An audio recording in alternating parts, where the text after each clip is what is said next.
मैं पास्ट में यूपीएससी ने शायद 2 और 3 टाइम्स इस टाइप के क्वेश्चंस पूछे हैं। ये क्वेश्चन सीडीएस से लिया गया है। सीडीएस में 2022 में पूछा है, देखते हैं।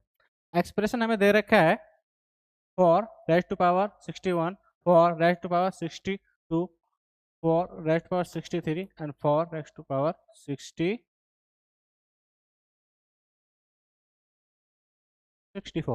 ठीक है, तो पूछा है कि इस डिविजिबल बाई विच नंबर, इसमें से कौन सा नंबर है जो इसको डिवाइड करता है। तो हम सबसे पहले क्या करेंगे, 4 रेज टू पावर 61 को हम कॉमन ले लेंगे। यहाँ पे आपका 1 होगा, यहाँ पे आपका 4 बचेगा, यहाँ पे आपका 4 raise to power 2 and 4 raise to power 3। 4 6 1 plus 4 plus 16 plus 64 is equal to 61। Next, ये आपका टोटल हो जाएगा 85। 4 रेज टू पावर 61 5 इंटू 17। तो इसमें से कौन सा नंबर से डिविजिबल होगा ये 7। एक फैक्टर हमें किसका मिला है इसमें, 17 का मिला। तो आंसर इसका हो जाएगा आपका डी। एक क्वेश्चन ये समझ आपका आ रहा होगा माइंड में, तो 7 से 9 से 11 से क्यों नहीं हो रहा है। देखो 5 है, 5 किसी नंबर से डिवाइड नहीं होगा। 5 के अलावा 17 प्राइम नंबर ही किसी नंबर से डिवाइड नहीं होगा। इसके बाद जो 4 है, अब 4 जो 7 से डिवाइड नहीं हो रहा, तो ये अब इसकी जो पावर्स हैं, चाहे 2 पावर कर लो, चाहे 3 पावर कर लो, चाहे 4 पावर कर लो, ये अब कभी भी इससे डिवाइड नहीं होगा। अगर ये इससे डिवाइड नहीं हो रहा है तो इसकी कितनी भी पावर हो ये इससे डिवाइड नहीं होगा। लेकिन एक कंडीशन है कि दोनों के बीच में कोई कॉमन फैक्टर ना हो, यानी कि एचसीएफ यहाँ पे दोनों का 1 हो। तो अगर ये 4 ये से डिवाइड नहीं कर रहा तो ये इसकी पावर को भी डिवाइड नहीं करेगा, अगर दोनों के अंदर कोई भी कॉमन फैक्टर नहीं है। तो ये 7 से डिवाइड नहीं होगा। 9 से अगर हम इसे डिवाइड करते हैं तो 9 से भी डिवाइड नहीं होगा। 9 से डिवाइड इसलिए नहीं होगा, 9 ना तो इसी को डिवाइड करता है, ना इसको डिवाइड करता है, ना ही 9 4 को डिवाइड करता है, और दोनों के बीच में कोई कॉमन फैक्टर भी नहीं है। तो इसकी आप पावर कुछ भी पावर होगा तो ये हमेशा 9 से डिवाइड नहीं होगा। सिमिलरली हम 11 से चेक कर सकते हैं। 11 से ना तो 5 डिवाइड होता है, ना 70 डिवाइड होता है, और ना ही ये डिवाइड होगा। ये इसलिए डिवाइड नहीं होगा कि 4 और इसके बीच में कोई भी कॉमन फैक्टर नहीं है, तो इसकी कोई भी पावर डिवाइड नहीं होगी। ठीक है, इस सेम टाइम पर आप 4 को 8 से डिवाइड करो।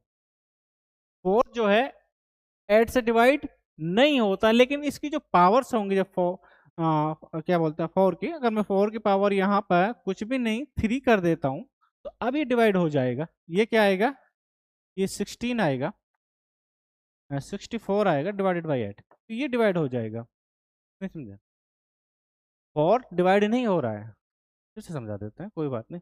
4 जो है 8 से डिवाइड नहीं हो रहा, लेकिन इसकी जो पावर्स हैं अब ये डिवाइड हो जाएगा। इस केस में डिविजिबल नहीं है, इस केस में डिविजिबल है। क्यों ऐसा हो रहा है, ऐसा इसलिए हो रहा है कि इन दोनों के बीच में कुछ कॉमन फैक्टर था।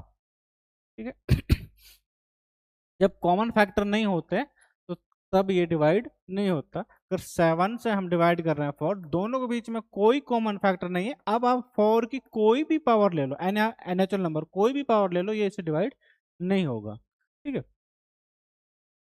तो बाकी ना तो इससे डिवाइड होना है, ना इससे डिवाइड होना, ना इससे डिवाइड होना, एक ही नंबर है जिससे डिवाइड होगा और वो है डी। क्लीन करना, ये सीडीएस में पूछा है यूपीएससी ने, और यूपीएससी जो सीडीएस में पूछता है उसी टाइप के क्वेश्चन कभी कभी टी सेट में भी पूछ लेता है। ये हम देखते हैं,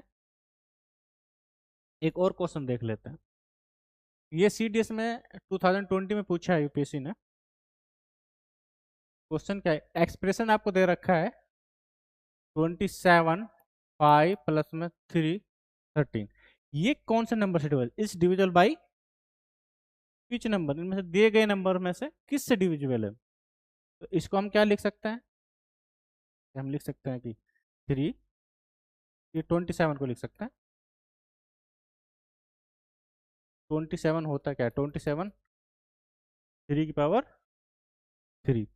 इसको क्या हो कर, पावर्स आपस में क्या हो जाएंगी, मल्टीप्लाई हो जाएगी। तो ये हो जाएगा 3 की पावर 15 प्लस में 3 की पावर 13।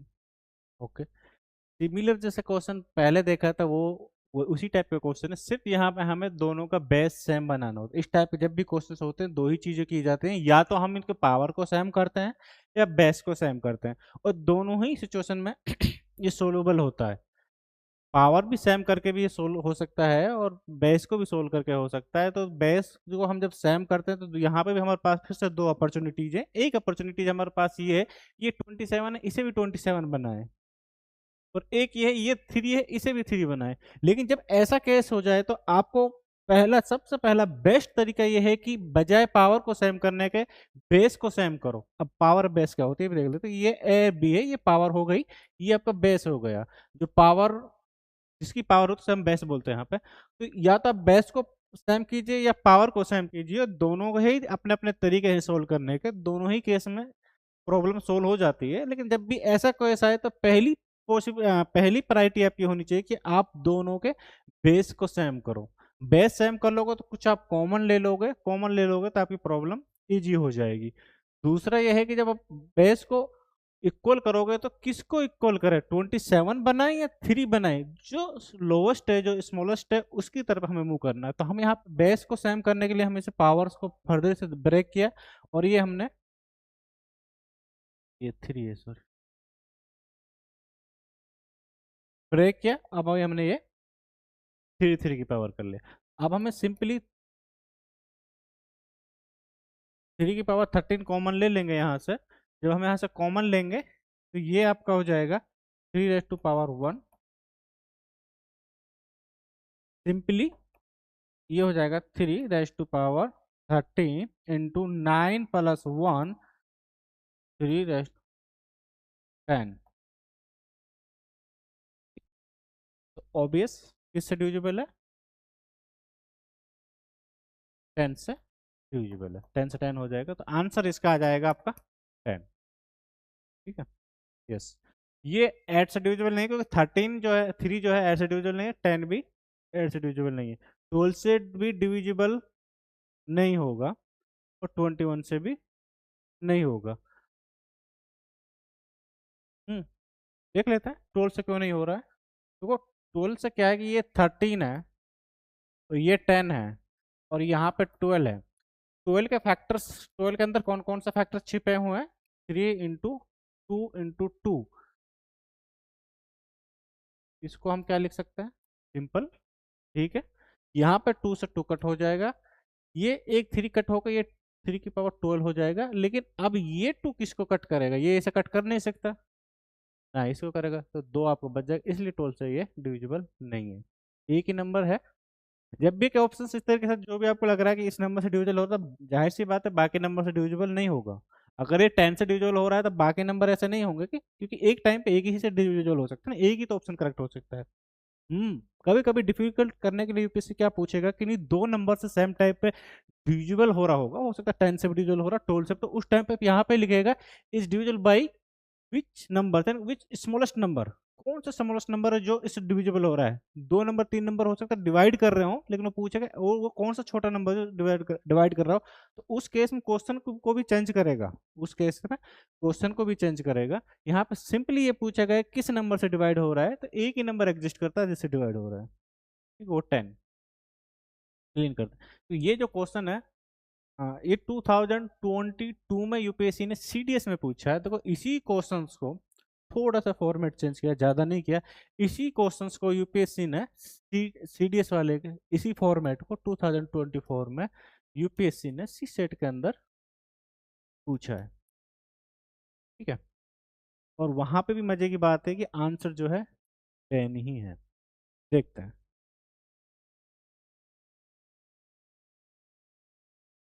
ये क्वेश्चन देखिए, वही क्वेश्चन है इसी टाइप का, वही आंसर है 10। थोड़ा सा नंबर्स को बेस को चेंज कर दिया है। क्या बोला है कि given expression is divisible by which number, तो ये आपका हो गया,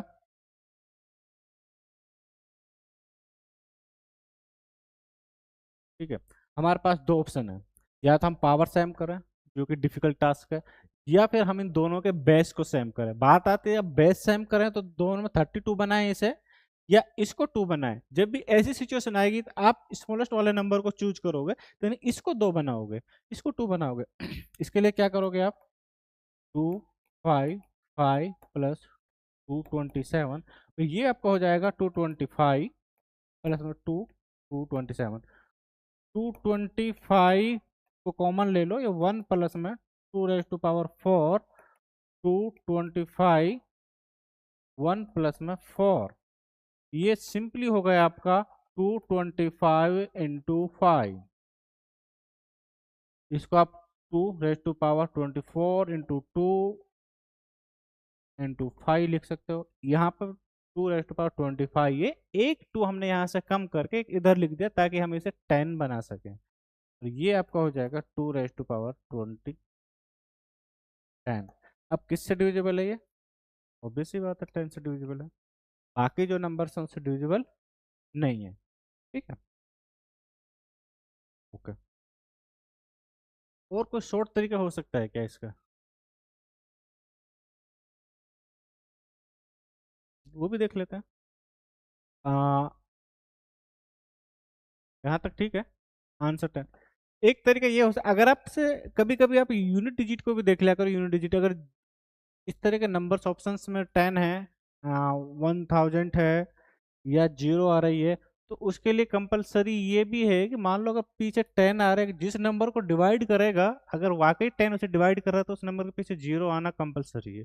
अगर 50 किसी नंबर को डिवाइड कर रहा है, वो तभी डिवाइड करेगा तब पीछे 0 आ रहा होगा। जब भी 0 आएगा, और जितनी 0 आएंगी उतनी मिनिमम 0 होना चाहिए। अगर 10 है, 10 किसी भी नंबर को डिवाइड कर रहा है, 10 के पीछे एक 0 है, तो जो नंबर से डिविजिबल हो रहा है उसके पीछे एक 0 आना ही आना है, ये तय है। अब जैसे आपका ये है 50, 50 किसी नंबर को डिवाइड कर रहा है तो 10, तो उस नंबर के पीछे 10 होना ही है। अगर 500 से हम डिवाइड कर रहे हैं तो 5 के पीछे 2 0, कोई नंबर इससे डिविजिबल है तो वो तभी डिविजिबल होगा तब उसके पीछे एटलीस्ट 2 0 आनी ही है। ठीक है? तो यहाँ पे हम देखते हैं कि इस नंबर में यूनिट डिजिट क्या हो सकता है।